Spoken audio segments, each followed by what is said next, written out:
स्वागत आहे तुम्हा सर्वांचं बायो स्टडी या यूट्यूब चॅनलवरती। मी आहे बायोलॉजी टीचर सौरव गाडगे। तुम्ही सगळे मला ओळखता। सोबतच आता तुम्ही म्हणत असाल सर तर बायोलॉजी शिकवतात, आता मराठीबद्दल काय सांगत आहेत? तर बघा, ह्या व्हिडिओमध्ये मी तुम्हाला मराठी शिकवणार नाही, परंतु मराठीमध्ये पूर्ण तुमचा जो सब्जेक्ट आहे तो एक पीपीटी बनवून आपण पूर्ण डिवाइड केलेला आहे की तुमच्या बुक्समध्ये काय काय गोष्टी आहेत, पेपरमध्ये काय विचारले जाते, किती मार्क्ससाठी विचारले जाते, त्याचा 2023ला प्रश्न कसे आले होते, 2022ला प्रश्न कसे आले होते, त्यानुसार 2024ला पेपर कसा येईल, पूर्ण गेस पेपर जसा आहे किंवा त्या पेपरमध्ये काय असणार पूर्ण आराखडा आपण काढलेला आहे। त्यामुळे हा व्हिडिओ महत्त्वाचा आहे। या व्हिडिओला शेवटपर्यंत बघा। थंबनेल सुद्धा आपण अशी ठेवली की पेपर तुमचा यामधूनच निघणार आहे। हा 10 मिनिटाचा व्हिडिओ बघा। सोबतच यामध्ये जे मटेरियल मी दिलेलं आहे, ज्यामध्ये पूर्ण जे स्ट्रॅटेजी दिलेली आहे ती PDF तुम्ही बायो स्टडी ॲपवरून डाउनलोड करून घ्या। या 5 भागावरती तुमचा क्वेश्चन पेपर येत असतो। 80 मार्कचा पेपर तुम्हाला येत असतो, हे तर तुम्हाला माहितच आहे। आता हे 5 भाग कसे आहेत बघा। पहिला भाग आणि दुसरा भाग ना, याच्यामध्ये कविता आणि तुमचे धडे पूर्ण मिक्स असतात। समजलं? हां, मग हे तुम्हाला प्रत्येक कवितेमध्ये काय दिलेलं आहे हे थोडक्यात समजलं पाहिजे, प्रत्येक धड्यामध्ये काय दिलेलं आहे हे समजलं पाहिजे। आणि हे जे भाग 1 आणि भाग 2 आहे, यावरती जो प्रश्न येत असतात हे असतात ॲक्टिव्हिटी बेस्ड क्वेश्चन। कसे क्वेश्चन्स असतात? ॲक्टिव्हिटी बेस्ड क्वेश्चन्स, ते मी तुम्हाला सांगणार आहोत। परंतु भाग 1 20 आणि भाग 2 16 मार्क, म्हणजे असे टोटल जर आपण इथे काढले तर 36 मार्क्ससाठी तुम्हाला हे प्रश्न येत असतात। किती मार्क्ससाठी? 36 मार्क्ससाठी। आता समोर उपयोजित लेखन येणार, व्याकरण येणार, सगळं आपण बघणार आहोत। आपण सुरुवात केलेली आहे भाग 1 भाग 2 पासून। यामध्ये 36 मार्क्स तुमचे इथे आले। इथे तुम्ही बघू शकता, हा आहे तुमचा 2023चा पेपर। ठीक आहे, बघा 80 मार्कचा पेपर असतो, 3 तास वेळ मिळत असतात। आता याच्यात बघा, सर्वात पहिल्यांदा विभाग 1 तुम्हाला इथं दिसत आहे। आता याच्यावरती सगळे जे प्रश्न असतात ते कसे असतात तर ॲक्टिव्हिटी बेस्ड क्वेश्चन। कसे असतात? Activity based question. ही गोष्ट तुम्हाला लक्षात घ्यायची आहे। जसं बघू शकता, एक पॅरेग्राफ दिलेला असतो, तिथं म्हणतात खालील उतार्याच्या आधारे सूचनेनुसार कृती करा। म्हणजे हे सगळं जे पॅरेग्राफ आहे यावरूनच तुम्ही हे सॉल्व्ह करू शकता। ठीक आहे, तर विभाग 1 आणि विभाग 2 मध्ये चांगला स्कोर करायचा असेल तर ही जी गोष्ट आहे ही महत्त्वाची आहे। हे पॅरेग्राफ काय करायचं, तुम्हाला चांगल्या पद्धतीनं रीड करायचं आहे। पॅरेग्राफमध्ये नेमकं काय दिलेलं आहे प्रॉपर समजून घ्या। आपण काय करतो, एकदा तसाच पॅरेग्राफ वाचतो आणि परत मग सॉल्व्ह करायच्या वेळेस परत वाचतो। ते दोनदा टायमिंग आपली तिथे चाललेली आहे। आपण काय करायचं, एकदाच वाचायचं आणि पूर्ण समजून घ्यायचं की त्यामध्ये काय दिलेलं आहे। बघा, पॅरेग्राफ जर तुम्हाला समजला, तुमचा जर थोडा प्रेझेन्स ऑफ माइंड जर तुम्ही तिथे वापरला, थोडं जर समजलं नेमकं तिथं काय सांगितलेलं, आणि मराठी आहे आपल्याला त्याबद्दल काही हे नाही, मराठी लवकर समजतं इंग्लिशपेक्षा, तर ते जर तुम्हाला समजलं तुम्ही 36 मार्क्स तिथे तुमचे पक्के करू शकता। हे मला इथे सांगायचं आहे। एकदम व्यवस्थित समजून घ्या तिथे काय दिलेलं आहे, काय नाही दिलेलं आहे। आता आपण बघूया भाग 3। ठीक आहे, भाग 3 मध्ये तुम्हाला 10 मार्कचे प्रश्न येतात। किती मार्कचे प्रश्न येतात तर 10 मार्कचे, जे तुम्ही इथे बघू शकता। ठीक आहे, हां सर, आता 10 मार्कचे प्रश्न सर कसे येणार तर याच्यामध्ये भाग 3 मध्ये साहित्य प्रकार आहे। साहित्य प्रकारमध्ये एक कथा असते आणि 2 तिथे तुम्हाला चॅप्टर्स म्हणजे 2 धडे दिलेले असतात। ठीक आहे, 10 मार्कचे प्रश्न यावरती येतात भाग 3 वर। आता कथामध्ये 4 मार्कचे प्रश्न कथेवर असतात आणि 6 मार्कचे जे प्रश्न असतात ते तुमच्या 2 धड्यावरती, जे साहित्य प्रकारमध्ये धडे दिलेले आहेत त्यावरती। आता बघा, जसं फॉर्मॅट बघा क्वेश्चनचा कसा असतो बघा। आता आपण पहिल्यांदा कथेचा घेऊ, कारण कथा किती मार्क्ससाठी असते? 4 मार्क्ससाठी। आता कथेवरती काय असतात, कथेचे घटक नेमकं काय काय दिलेलं आहे कथेमध्ये, कथा म्हणजे काय ते थोडक्यात स्पष्ट करा, या टाईपचे प्रश्न या 4 मार्क्ससाठी विचारले जाऊ शकतात। पहिलं, कथा म्हणजे नेमकं काय ते थोडक्यात एक्सप्लेन करा। ओके, कथेचे कोणकोणते घटक, 2 घटक सोदाहरण स्पष्ट करा, म्हणजे कथेचे घटक आणि ते उदाहरणासहित सांगायचे। ठीक आहे, इथं तुम्ही बघू शकता, दुसरा पॉईंट। तिसरा, कथेचे कोणतेही 2 वैशिष्ट्य तुमच्या शब्दात स्पष्ट करा। अशा प्रकारे कथेच्यावर तुम्हाला तिसरा प्रश्न असू शकतो। ठीक आहे, कृती करा। ठीक आहे, सगळे प्रश्न कसे असतील तुम्हाला कृती करावरती। कथेच्या लोकप्रियतेची कारणे लिहा, काय लोकप्रियता का झाली ती, का कारण आहेत। कथेच्या सादरीकरणासाठी आवश्यक भाषेची कौशल्य लिहा, कोणती भाषा किंवा कौशल्य आपल्याकडे पाहिजे कथा सादर करण्यासाठी लोकांसमोर। ओके, कथेच्या शीर्षकाबाबत तुमचे मत स्पष्ट करा, की कथा जे आहे त्याचं एखादं नाव आहे तर मग तुमचं मत काय त्या नावाबद्दल, हे सगळं असं असणार। म्हणजे साहित्य प्रकारवर जी कथा आहे, ज्यावरती 4 मार्कचे प्रश्न असणार, ते सगळे या फॉर्मॅटमध्येच असतील, ही गोष्ट लक्षात घ्या। आता 2023च्या पेपरमध्ये कथा कशी विचारली होती बघा, हा प्रश्न आला होता तुम्हाला तिथे कथेसाठी। आता याच्यामध्ये खालील उतार्याच्या आधारे सूचनेनुसार कृती करा। ओके, एका वाक्यात उत्तरे लिहा, कथा उत्कर्ष बिंदूपर्यंत पोहोचण्यामागील कारण लिहा, कथेतील भाषा योजनेचे घटक लिहा, आणि ही तुम्हाला काय केली होती, अशी कथा दिलेली होती। ओके, आणि कथेतील संवादांची वैशिष्ट्य लिहा, काय विशिष्ट आहे, तर हे सगळं तुम्हाला वाचावं लागेल। इथे तुम्ही बघू शकता, हा जो प्रश्न आहे, कथा उत्कर्ष बिंदूपर्यंत पोहोचण्यामागील कारण लिहा, तर घटनांचा उत्कर्ष बिंदू ठीक आहे साधता येतो, म्हणजे नेमकं हा तुम्हाला पॅरेग्राफ पूर्ण वाचावा लागेल, त्यावरतीचे प्रश्न असतात।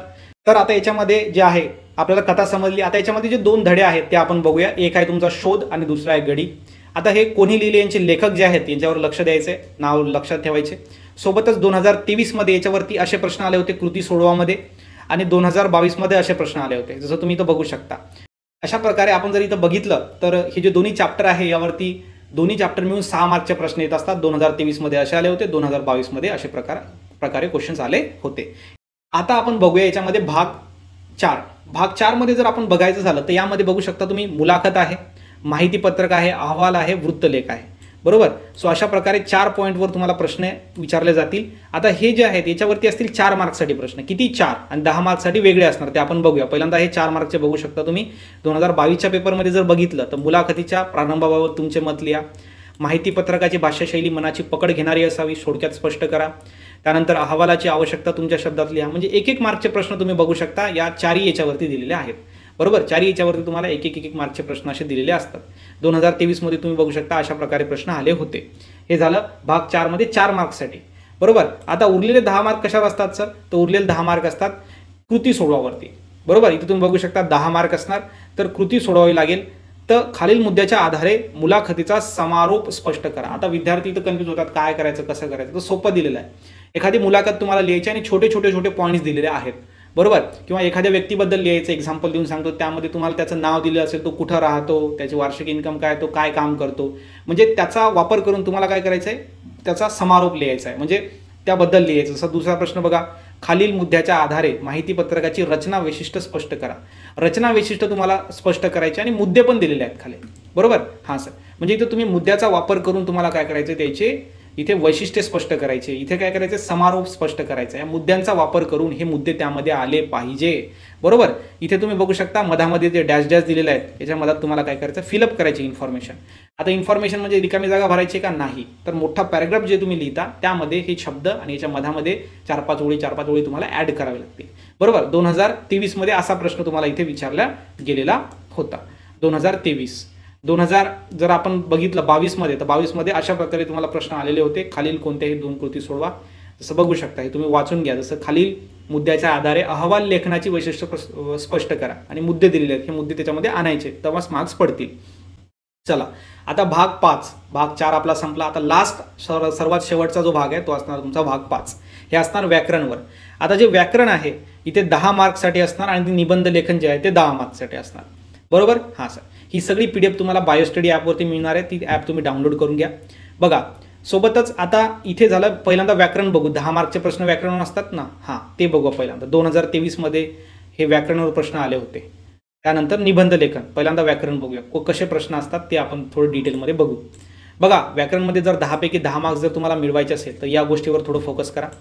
काय फोकस करायचं आहे तुम्हाला सांगतो.